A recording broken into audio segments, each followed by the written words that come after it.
Hi, and welcome.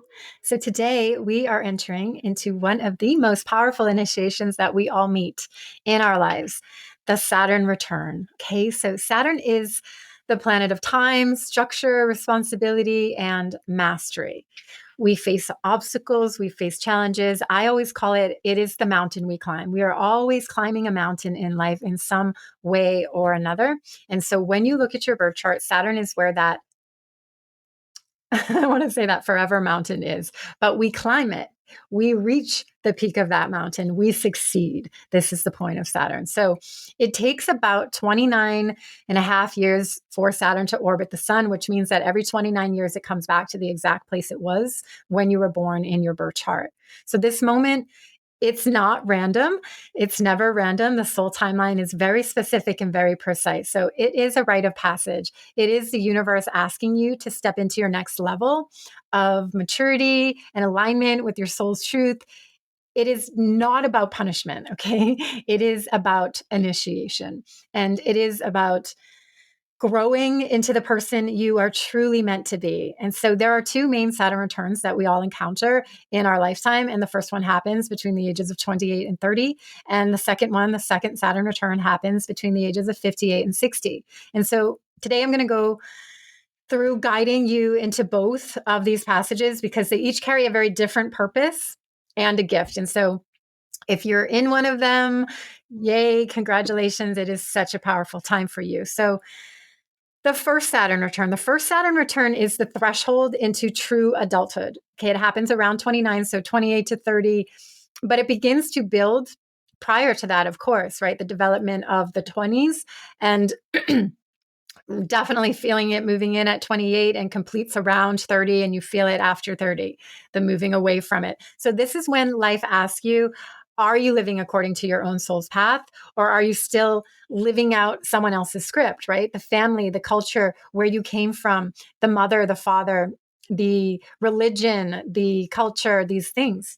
So many people face major shifts at this time, 29, 30. Jobs change, relationships end or begin. People get married, buy homes, commit to on a more significant level to a career path.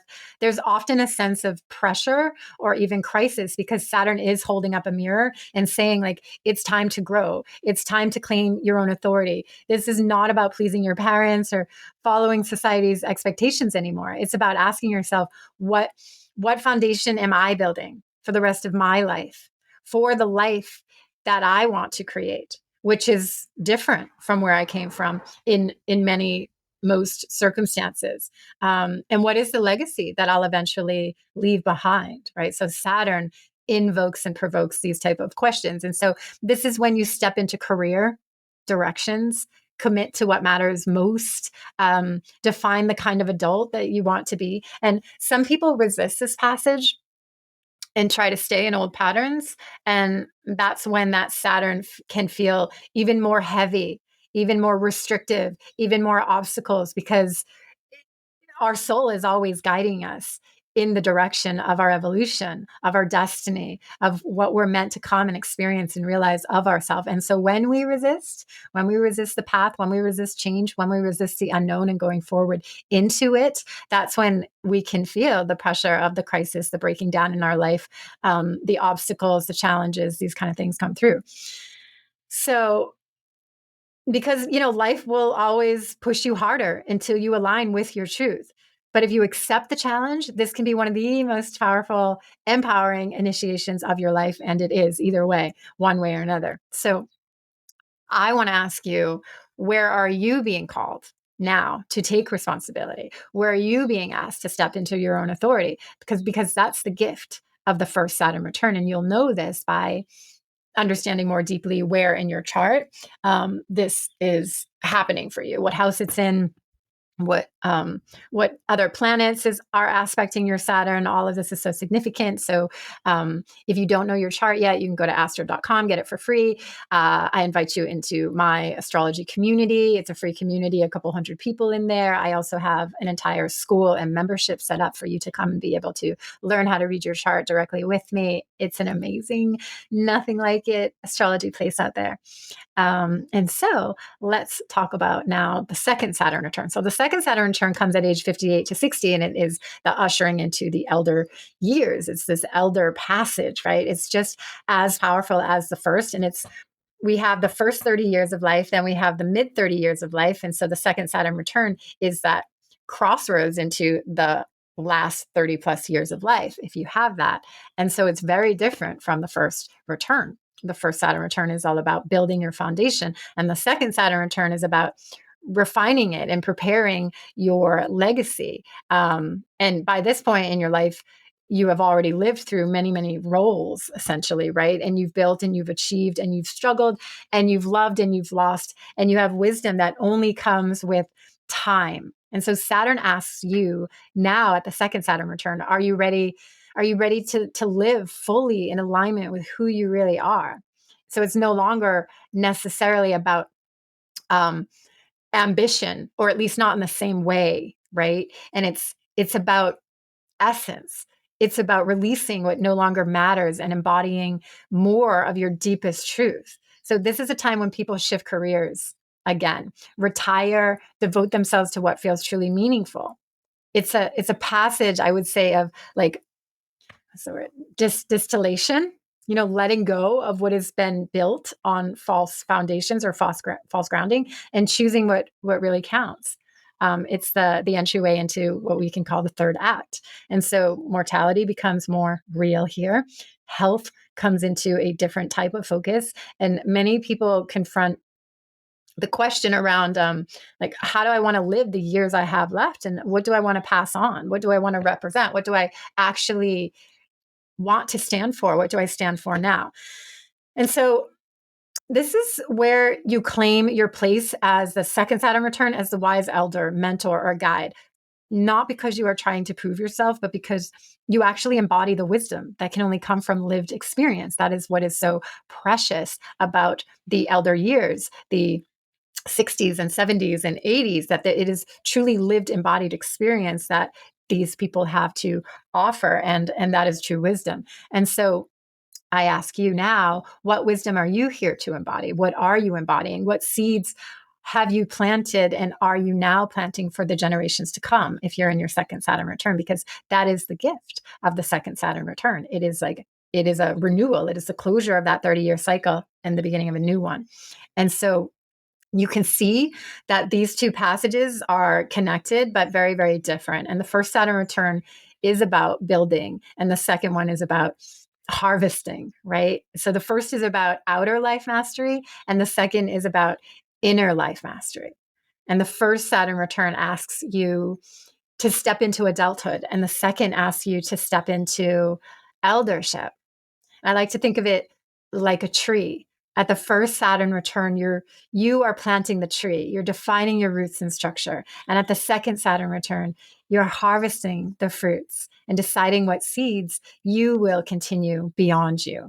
And so both the Saturn returns are sacred, both are necessary, and both are turning points that align you more deeply with your soul. And so when we talk about Saturn in evolutionary terms, in evolutionary astrology, we're not just talking about a planet that restricts or disciplines. We're talking about an archetype that carries the evolutionary intention of mastery. So Saturn is where the soul is asked to grow up. It shows us the exact area of life where we cannot bypass, where shortcuts will not work, where the only way forward is through responsibility and commitment. So in your birth chart, Saturn marks the territory where the soul is learning how to create structure, order, and essentially integrity on the deepest level of self. It's where we are meant to develop maturity. And that often means facing our deepest fears, our doubts, and our limitations, essentially what we perceive as our own weaknesses and our insecurities. So there is an incredible amount of vulnerability and insecurity that can be within that Saturn archetype until we transmute it and essentially claim our power therein. So Saturn deeply humbles us, the Lord of time and karma, because it makes us aware of where we feel small and unworthy or inadequate. So whatever sign and house your Saturn is in, this is where you can feel that struggle, that mountain that you climb, until you really sort of get over that human dilemma and realize that this is the realm of great power for you, that it's actually a realm where you actually are very good at leading yourself, and therefore you have acquired skills and ability and strength and power that deserves to be recognized. So, but those very places of weaknesses are exactly where we're meant to become strong. So there is point and purpose to that vulnerability that gets activated by the Saturn placement and the Saturn initiations that come around. And so the evolutionary intention of Saturn is not punishment. It's not obstacles. It is so much about refinement at very high levels. This is the Capricorn Saturn archetype we're talking about here. This is self-led mastery. It's building strength and devotion because those are virtues in life that matter. Life is better when you know responsibility. Life is better when you take responsibility. Life is better when you know devotion and commitment. And Saturn teaches us the value of time, patience, discipline. It's the archetype that says you will become what you practice. You will become what you commit to. So the Saturn return is a threshold moment. It's a powerful initiation on your soul path, on your soul journey.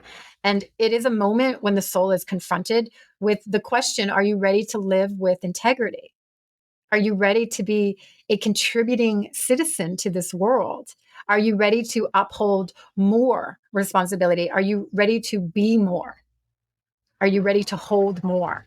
Are you ready to take responsibility for your life and your choices? Are you ready to accept and honor your humanness and your mistakes and move on and continue moving onward, right? So at the first Saturn return, the evolutionary intention is to move essentially from adolescence into adulthood, to take the foundation that you've been given and decide what you will build for yourself. So some people come from trauma and really difficult parent situations and family situations, and others come from more opportunity. So what do you do with it, right? There's what's called the unfair advantage. Some people can turn incredible adversity and trauma into an advantage, and vice versa. So there, it doesn't matter. Essentially, it's what you do with what you're working with. So Saturn reminds us of this. And so the second Saturn return, the evolutionary intention shifts and it becomes about, again, distilling your power and your resources, about letting go of what is not essential and living the core of who you truly are. Right. So Saturn's evolutionary purpose is to align us with reality, not the fantasy, not the illusion. That's Neptune's job. But Saturn is the lived truth, the experience, right? And when we step into that reality with responsibility and discipline and humility, Saturn becomes the planet that grants us lasting wisdom and authentic self authority. So that's what we see in our own charts, wherever it is for you. So keep this in mind. The evolutionary gift of Saturn is that it takes the raw material of your life, your perceived weaknesses and struggles, and shapes it into the mastery of your becoming. And essentially, when I say Saturn, what I mean is this quality of you, this determined, this I will lead myself, I will take responsibility, I will survive, I will reach pinnacles of thriving. There is that essence within us all that drives us forward to be capable, and to stand up in our strength. And so wherever you have Saturn in your natal chart is where you have mastery. Okay. And so now I want to give you just a quick and simple reference that you can take with you. So Saturn in your birth chart shows where you are learning responsibility, discipline, mastery, and essentially really moving out of the insecurity and vulnerability within you of how those placements might trigger and show up for you. And it's wherever your Saturn is where you will feel the weight of growth, especially during your Saturn return time. And also I speak to the Saturn squares too, which is at the in-between times, the midpoint to these. So the age 15 is one of the Saturn oppositions.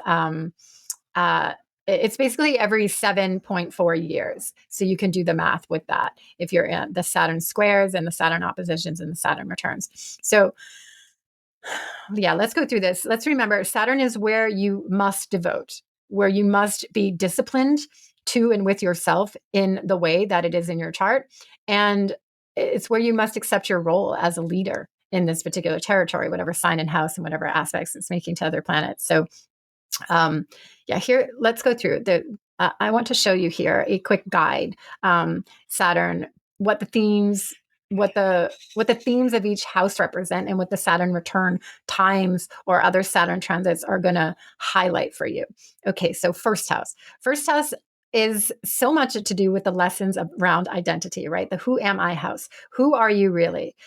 Claiming self authority is a very powerful piece with the first house. Doing what you want, taking up space, going for the experiences you want. This is a Mars ruled fiery house. You need to express yourself. You need to have an identity. You need to be who you want. You need to go for it, take it, and have it.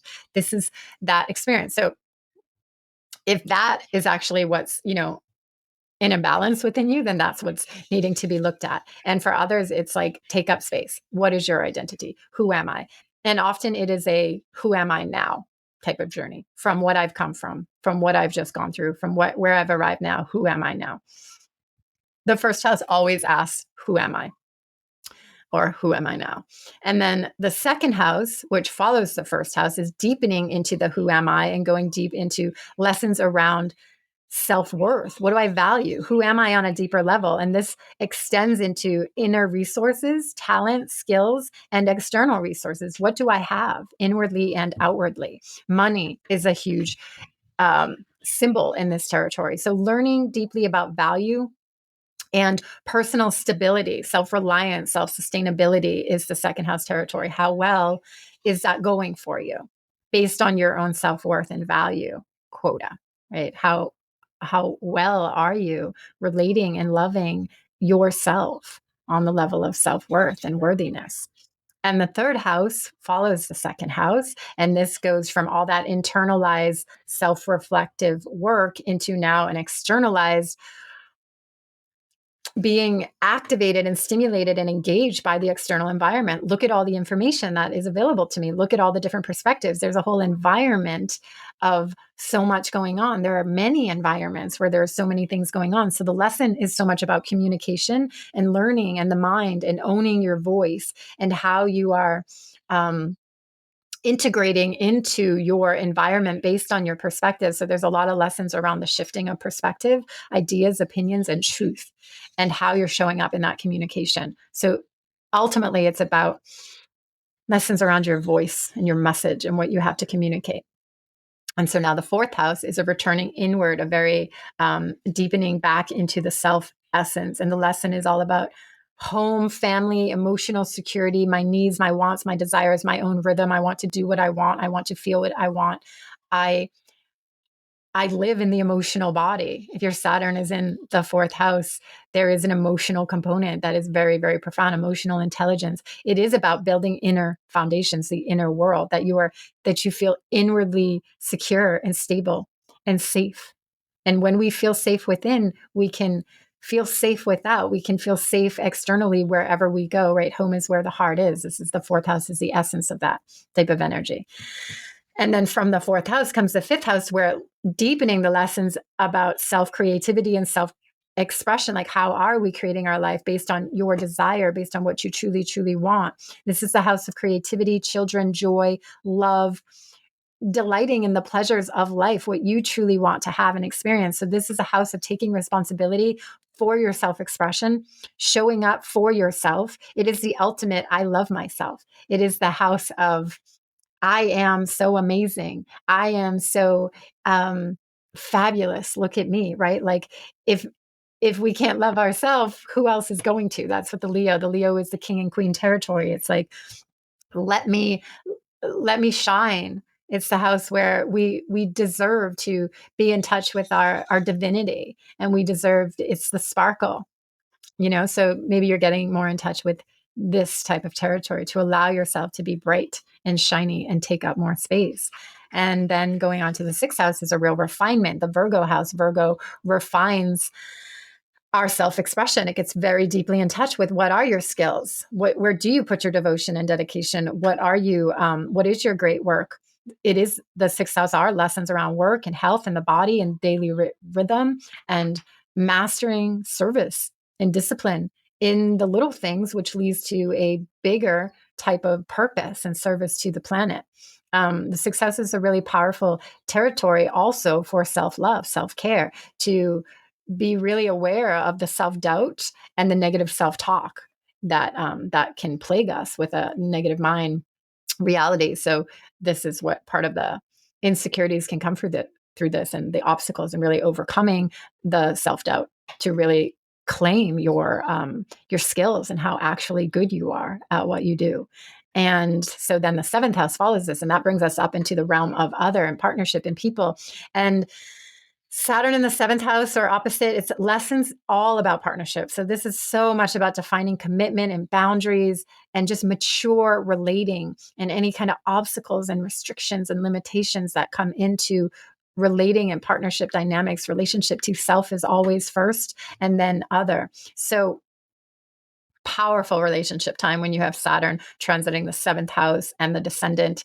And yeah, remember, Saturn is where we're climbing the mountain. And so, but the peak of the mountain is the victory. It is the reward. It is climbing the mountain means the journey that only we can take on our own. No one can do it for us. We can only build our own integrity. We can only build our own success. We can only build from our own strength. No one can give these things to us, right? So that is the journey of Saturn. That is the journey of the lifetime mountain that I say that we climb. And then the eighth house, Scorpio house, Pluto house, these are the deep, deep lessons around intimacy and trust and loss and betrayal, these human situations that happen, and the deep psyche and the powerful realms of emotional psyche, how we are attached and we bond and we love and we hold on. And then things change. And so facing fears of loss, of vulnerability, of intimacy, of merging, of evolution, becoming the butterfly from the caterpillar, right? We transform, we evolve, we change, and so do other people. And so eighth house is deep, deep realms, and so it's like being the spiritual warrior, being the shaman, being really in the depths of soul and psyche throughout your life, particularly at this time. You are the alchemist, you are the shaman. It's a really powerful house. And then the ninth house is the light at the end of the tunnel, when we come up from the underworld, when we rise like the phoenix, when we come up into the infinite potential, into the vision, into the dream. And it's so the ninth house is the Jupiter realm, Sagittarius. It's lessons all about truth and faith and expansion into a greater worldview, going beyond limitation, going beyond the boundaries, believing in the dream, believing in the vision, believing in potential. We are infinite beings. And so taking responsibility for your beliefs and your wisdom, this is opposite the third house. We get confronted with our truth, our beliefs, our opinions once again, and other people's. There are a lot of different ideas in the world. There are a lot of different paradigms. There are a lot of different beliefs that people live through, right? So but we get to choose essentially in the end. And so Saturn in the ninth house is really going to confront the territory of belief and truth. And then we move from the ninth into the 10th, the Capricorn Saturn realm. So if you have Saturn return or Saturn transit in any way going on through any of these houses, this is what's being activated and triggered. So the 10th house are the lessons. It's about career, calling, your soul calling, your public calling, your social calling, the public life. It's about claiming authority in the world, claiming your um it's a very sovereignty agency. I lead my life, and people get to such a capacity of self leadership that they then become the leaders, and then they lead others, and then people look up to them, and then they have a great level of experience because they have dedicated and devoted and led with such high levels of integrity and skill and power, and then they become someone who represents leadership. So if you're having a 10th house transit, if you have your Saturn return or opposition or squares going on here in this house, then that is where you're being initiated through leadership itself and through integrity and authenticity and authority itself. It's a very powerful arena. Saturn naturally rules the 10th house. So that is quite the initiation. I actually have Saturn currently going through my 10th house. So I'm very much learning it. And it's really showed up. And I started to build my school 2 years ago when Saturn came into this 10th house.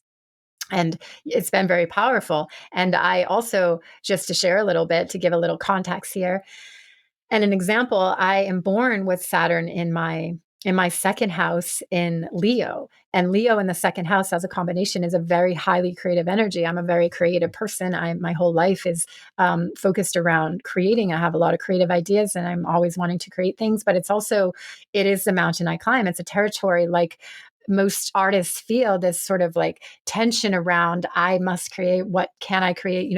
Pulling something out of the infinite, what's not yet created yet, into reality is its own struggle and obstacle. And then Leo also deals with worthiness. So does the second house, and self-confidence and self-esteem. And so I have dealt with this throughout my life of, even though I know that I'm very creative and I create things and I'm very tapped into this genius energy within myself, I still deal with high levels of self-doubt and lack of worthiness, and self-esteem has been a situation coming out of my family upbringing and whatnot. So we can see that how Saturn can really represent, even though we are very good at it, even though it is our mastery in certain ways, it can still be the very thing that we feel our core wound in.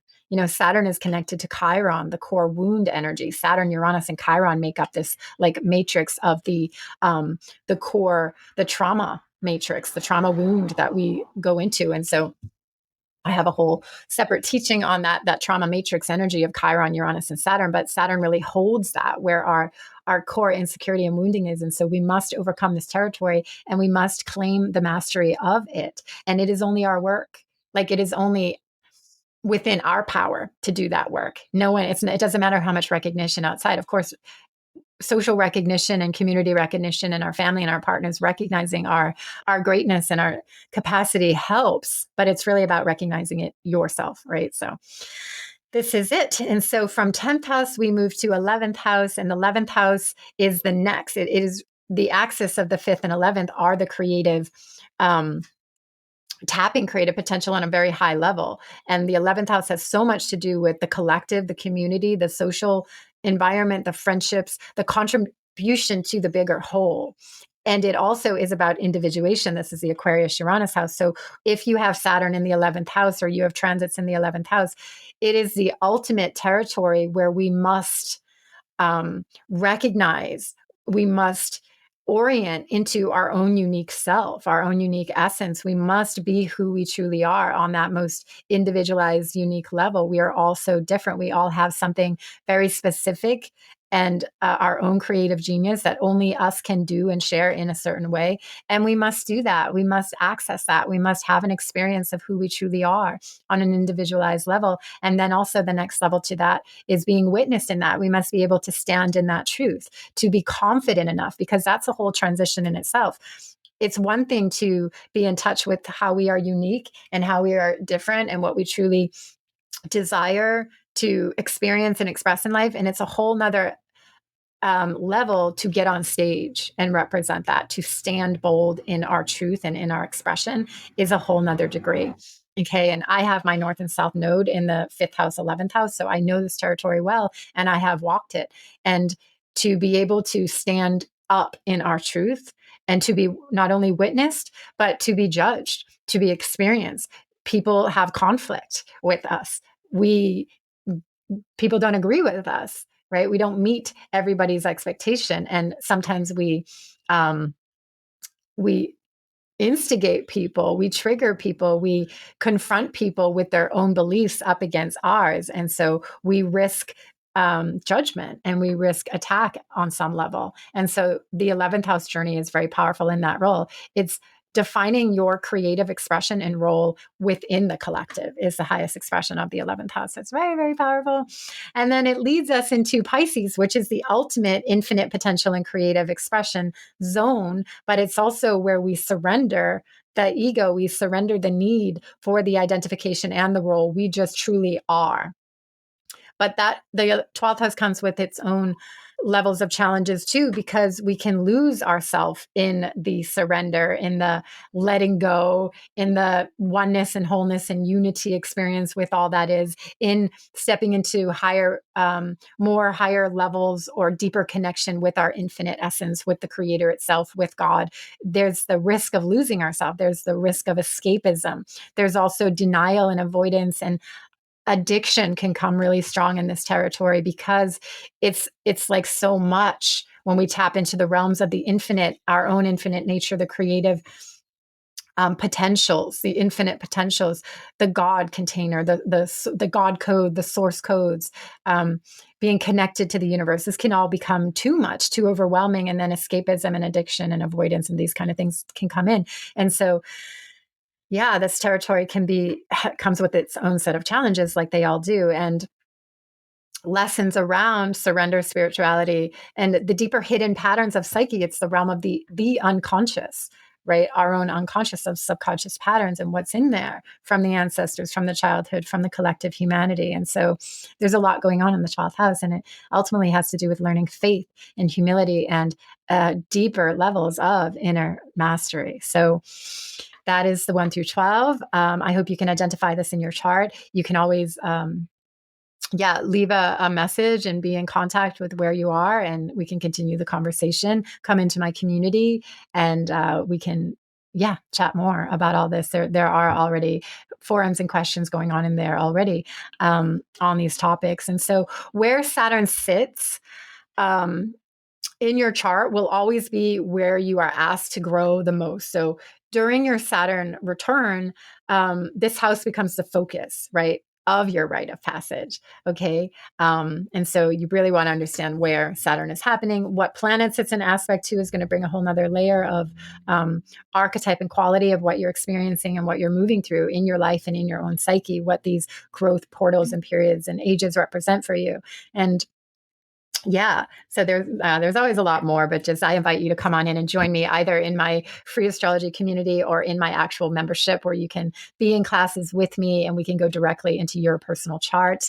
It is an amazing community on there on the internet. I don't think there's any other astrology community like it. So let's close this call. Saturn returns are not here to break you. I want to break that illusion altogether. Okay, Saturn is like infamous reputation for being hard, for being just bringing challenges and obstacles, and like we're being punished. And it's like Saturn is here. The transits, the life stages, they are here to shape you. They are invitations to step more fully into your soul's design, into your evolutionary intention. So at 29, Saturn asks you to claim your adulthood, claim your responsibility, claim your maturity, claim your leadership. And at 59, Saturn asks you to claim your eldership and your wisdom and your experience. And both are thresholds of becoming. So I invite you to reflect on where Saturn lives in your chart. What house is it in? What story have you been telling around your Saturn? Are you coming from the insecurity, or are you coming from the mastery? Because it is up to you to transmute that insecurity, that perceived limitation that you feel.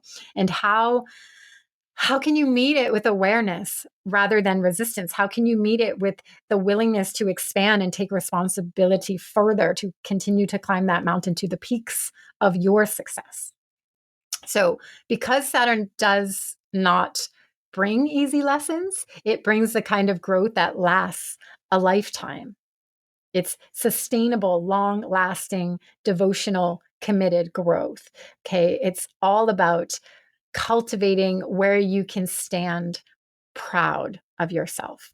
That's how I really see it. So thank you for joining me on this workshop on Saturn. There is more to come. I invite you to join me further. I hope this was more than helpful for you on your journey. And let me know where you're at. So much love, blessings, aloha.